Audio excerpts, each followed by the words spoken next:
All right, welcome to this explainer. Today, we're putting on our objective security analyst hats to really unpack a highly critical intelligence report that dropped in late April 2026. And look, for the government policymakers, defense officials, and strategic analysts joining us today, this briefing is literally designed specifically for you.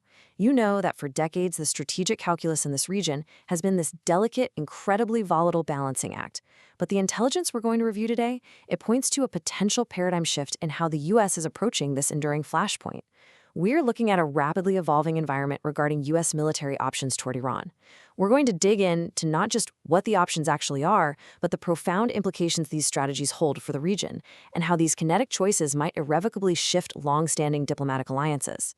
We've got a lot of crucial ground to cover to really understand the current threat matrix, so let's jump right in. Okay, let's start by looking at this foundational quote directly from a U.S. source via Reuters. Honestly, this single sentence completely sets the clinical tactical tone for our entire briefing today. A calibrated approach focused on high-value targets rather than broad, large-scale engagement. Now, in the realm of military strategy, words matter immensely, right?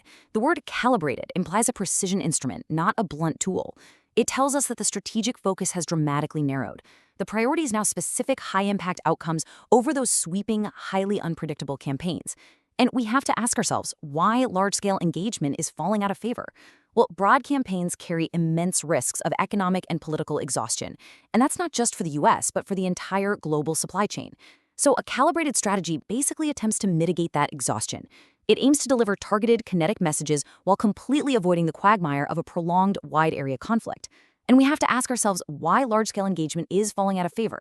Well, broad campaigns carry immense risks of economic and political exhaustion, and that's not just for the US, but for the entire global supply chain. So a calibrated strategy basically attempts to mitigate that exhaustion. It aims to deliver targeted, kinetic messages while completely avoiding the quagmire of a prolonged, wide-area conflict. Section 1. The Core Intelligence. Let's look at the primary data points driving this analysis.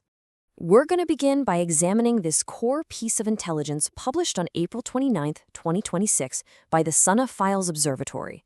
The report neutrally relays that Donald Trump is actively evaluating a range of military options for dealing with Iran. Now, I want you to really focus on that date. Late April 2026 represents a highly specific window where regional tensions had noticeably and dangerously compounded. This piece of intelligence forces us, as analysts, to examine exactly what those strategic options entail and how they reflect the incredibly intense current reality between the US and Iran. To be clear, we aren't looking at theoretical models or tabletop war games here. We are looking at an active, real-world evaluation of military deployments currently being briefed at the very highest levels of government. To truly grasp what this strategy means for regional stability, we have to define what a calibrated approach actually means in this specific context. Basically, it represents a deliberate shift toward much more limited and controlled military scenarios, stepping firmly away from full-scale war operations. For the policymakers out there who are currently drafting contingency plans, this is your defining framework. It suggests a really strong desire to achieve strategic deterrence, or maybe the degradation of an adversary's capabilities, but without triggering the terrifying cascade effects of a massive, uncontrollable regional war. The overarching goal here is to alter the long-term regional power dynamics, but do it without inadvertently triggering mutual defense treaties or dragging allied nations into a total war scenario that they are just not politically or economically prepared to sustain. Section 2, Tactical Breakdown. Let's move to our next section and see how this overarching philosophy translates into the specific military options currently sitting on the table. The strategic contrast at the heart of this April 2026 intelligence is absolutely stark. On one side of the equation, we have targeted airstrikes aimed directly at Iranian military and political leadership. This is your calibrated, high-value target approach. On the other side, we have the expansive, full-scale ground invasion, and according to the latest U.S. official sources cited in the report, these broader, boots-on-the-ground options are currently considered significantly less likely. From a professional security analyst perspective, this tells us something huge. The core risk calculus has fundamentally changed. The weight is now heavily placed on the decapitation or severe disruption of command and control networks, rather than territorial occupation. Think about it. Territorial occupation requires immense logistical tails, constant resupply, and basically invites asymmetric warfare attrition. Those are risks policymakers are clearly trying to avoid. Now, while decapitation strikes have historically had pretty mixed results when it comes to entirely dismantling an adversary's capabilities, they do send an undeniable deterrent message with a mere fraction of the deployment footprint. Now, what's really wild here is the speed of this tactical evolution. Take a close look at the data trajectory starting from March 30th, 2026. Just a month prior, the intelligence landscape was focused on extremely heavy scenarios. We are talking about 17,000 U.S. troops, kinetic operations specifically concerning Karg Island, and fortified uranium facilities. That is a massive operational commitment. Yet by late April, the posture definitively shifted. The fact that the U.S. backed away from the Karg Island and uranium facility ground scenarios is incredibly revealing. It strongly implies that U.S. intelligence assessments recognized formidable, deeply entrenched Iranian ground and coastal defenses. Defenses that would essentially make a 17,000-troop deployment unacceptably costly. This rapid pivot tells policymakers that the intelligence picture, or perhaps just the political appetite for such a broad, casualty-heavy engagement, was recalibrated almost overnight. Section 3. The Regional Threat Matrix. Because, as we all know, military options do not exist in a vacuum. We have to map out the volatile environment, acting as the backdrop for these calculations. When we analyze the surrounding source headlines from late April 2026, it reveals a region that is essentially a powder keg. Just look at the rhetoric documented here. Iran is actively escalating the situation by formally declaring that war conditions persist towards the U.S. and Israel.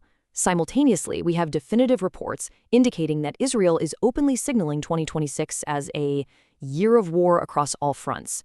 Now, for U.S. defense officials, this is a severe logistical nightmare. If Israel is engaged in a year-long, multi-front war, it creates an enormous strain on U.S. logistics, specifically interceptor stockpiles and intelligence-gathering resources. When you're evaluating how limited U.S. strikes might alter regional power dynamics, you absolutely have to factor in that the primary regional actors are already mobilized. A U.S. strike wouldn't be occurring in some calm, peacetime vacuum.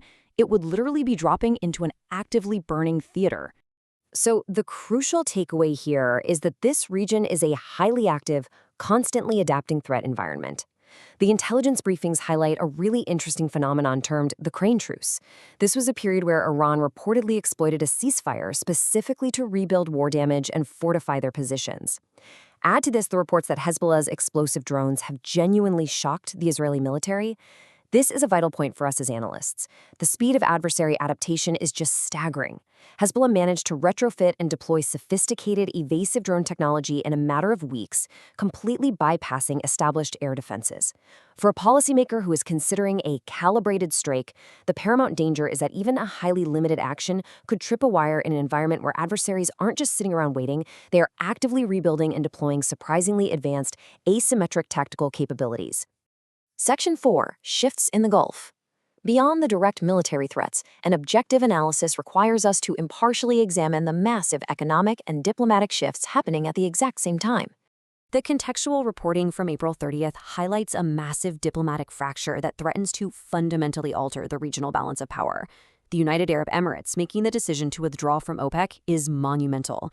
Observers frame this not simply as some economic divergence, but as a direct, highly calculated challenge to Saudi Arabia's regional hegemony and its global position. It is perhaps the most predictable, yet deeply consequential, diplomatic breakdown we've tracked all year. When you are analyzing U.S. military choices, you absolutely must examine how they shift, or are limited by, these regional diplomatic alliances. A fractured Gulf Cooperation Council or an outright bitter rivalry between the UAE and Saudi Arabia vastly complicates any U.S. strategy. If these two anchor nations are at odds, it severely limits U.S. operational flexibility. It restricts cohesive airspace access, convolutes vital intelligence sharing networks, and could even compromise regional basing rights during a calibrated strike. The U.S. relies on a unified Arab coalition to effectively counter Iran, and right now, that unified front is cracking. And this diplomatic maneuvering over oil production and alliances, it leads directly to critical systemic questions raised in the source material. Notice the headline from April 28. Could the U.S. dollar collapse? The Gulf's leverage over the global order. This right here is the macro-level economic warfare playing out parallel to the kinetic military options. The Gulf states hold immense, arguably unprecedented leverage. If a calibrated U.S. strike on Iran disrupts the region further, policymakers have to deeply weigh how Gulf nations might utilize that leverage. We are talking about the potential weaponization of energy markets, restricting oil output to punish Western economies, or even accelerating the pivot toward non-dollar trading for energy commodities, which strikes directly at the petrodollar system. Look, military calibration is virtually useless if it inadvertently triggers global financial instability. The U.S. defense apparatus has to calculate whether a tactical win against an Iranian leadership target is truly worth the strategic cost of a fractured global financial order driven by alienated Gulf allies. Section 5, the analyst's outlook. Okay, let's synthesize all this raw intelligence, the tactical shifts, and the diplomatic fractures into a final security analyst's outlook. By mapping these reports chronologically across the spring of 2026, we can observe a very distinct, deliberate strategic trajectory. Let's trace it together. On March 18th, reports were questioning what continuing the war until mission accomplished even meant in a practical sense. The goals were expansive and deeply ambitious, but dangerously unclear. Then, by March 30th, that ambiguity temporarily solidified into exploring massive ground invasion scenarios featuring those 17,000 troops aimed at fortified assets. But then, by April 29th, we see a dramatic, almost sudden retraction. The overarching strategy shifts entirely to evaluating limited, calibrated airstrikes strictly focused on leadership nodes. As analysts, we interpret this specific timeline as a profound recognition by U.S. leadership of the immense cascading risks involved. It is a calculated pivot away from the grueling unpredictability of a prolonged ground war, moving rapidly towards a highly controlled, tightly scoped strike posture. And this pivot is heavily influenced by the fractured Gulf alliances and the explosive multi-front threats we've just been reviewing.